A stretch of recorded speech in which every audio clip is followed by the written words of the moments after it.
মহিলাদের মাঝখান দিয়ে হাঁটায় হাঁটায় নিয়ে যাওয়া হয়। মহিলাকে যখন আশপাশে উদয় দিকে মহিলারা এত সুন্দর গ্রাম, এত সুন্দর সুন্দর গ্রাম বলে এটা তোমার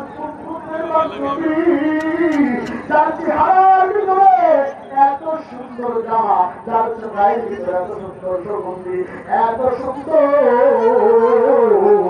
মহিলাটা দেখে বলে, ইহুদি মহিলা দেখে বলে এটা অন্য ধর্মের মানুষ, আমাদের ধর্মের কেউ না। বলে কোন ধর্মের বলো? বলে এটা হলো মুসলিম ধর্ম, তার বাবার নাম হলো মুহাম্মাদুর রাসূলুল্লাহ।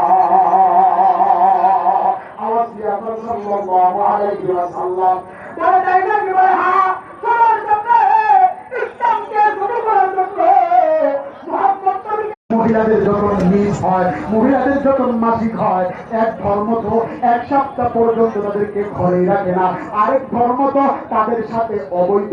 ওই সময় যেটা করা হারাম সেটাও স্বামীরা তাদের সাথে ব্যবহার করে।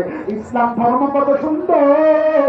আমার মা বোনেরা, সংক্ষেপে এই কথাটা বড় উদ্দেশ্য হইল আজকে থেকে নিয়োগ করবা আর কোনদিন নিজের এই স্ট্রাকচারকে যুবকের সামনে প্রকাশ করবা না, যুবকের মায়া করবা না, যুবকেরা তোদেরকে ফাঁদে ফালাবে।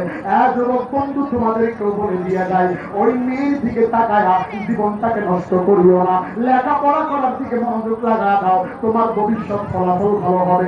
আওয়াজ দিয়া বলেন।